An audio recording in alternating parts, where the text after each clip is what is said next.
This trip for us has been an exploration, a learning, but also exploring whether there's a possibility for bringing part of Buunni back to Ethiopia, where it really has grown from. And along the way, we really wanted to also take our customers on this journey with us. Hi, my name is Elias. I'm Sarina. We are the co-founders of Buunni Coffee in New York City.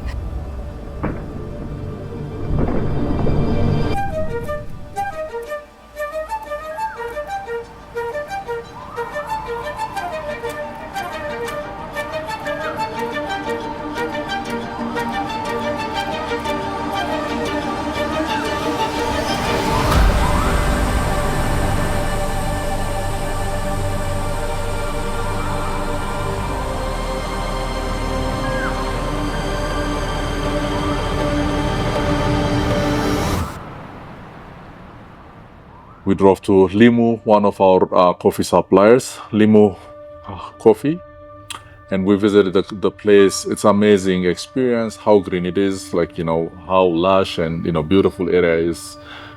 We spoke like our farmer, how do they do the processing, the coffee and everything.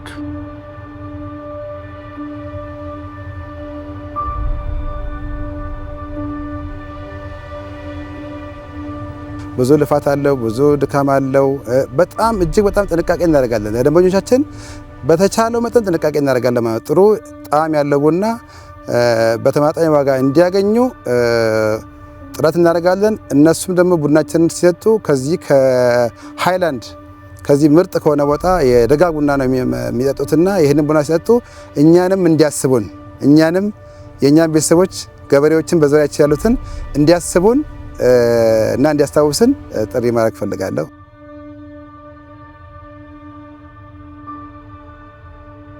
And from Limu back to Jimma, and from Jimma and then we went down southwest region. Exactly, it's called Bonga. Bonga is one of the reserved forest regions. All the coffee is growing in a cloud. We even driving in the cloud. The Cloud 9 as Ethiopian Airlines. It was we experienced that. And from there we drove to the Keffa coffee cooperative union, and we visited some farms again there, visiting some brick producing small businesses, experiencing some amazing drives, food, culture, meeting people, speaking to smaller farmers, and enjoying the beauty. It's an amazing how I've been traveling in Ethiopia for the past long time ago, but this time it feels different.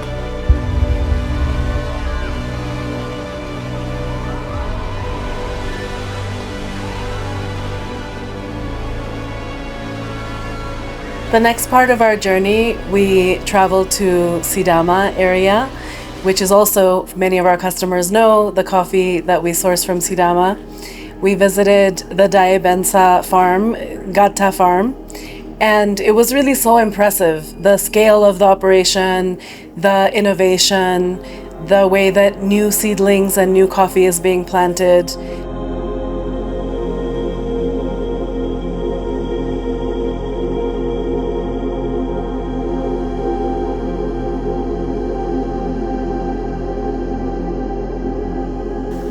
Possibilities, the opportunities with Ethiopian coffees, I feel is limitless.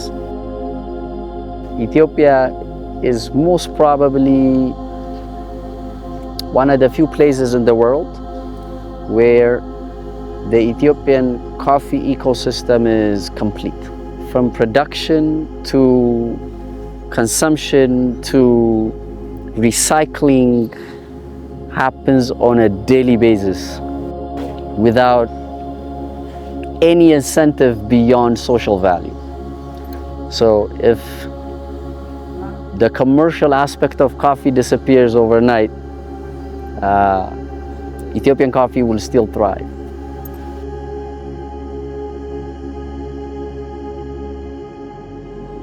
Everywhere we traveled, we saw real effort, the effort that people are putting into improving the coffee, taking care of the coffee. But also it was a reminder for us that coffee grows in Ethiopia among other things.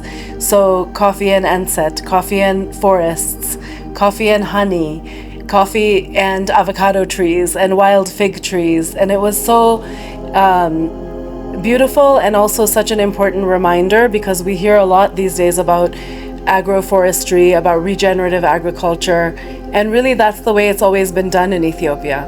So we were really lucky to see that in Sidama, and then we went from there we traveled to Yirgacheffe.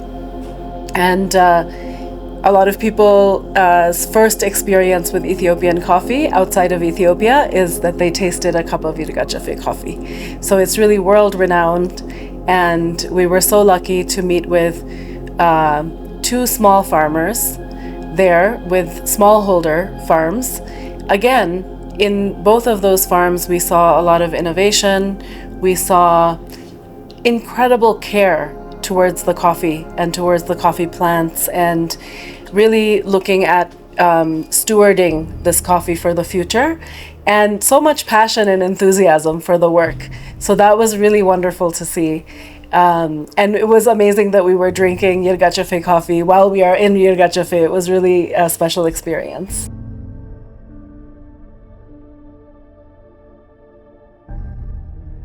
If you're in coffee, and if you've never been to Ethiopia, then you haven't been to the most amazing and dynamic coffee place in the world.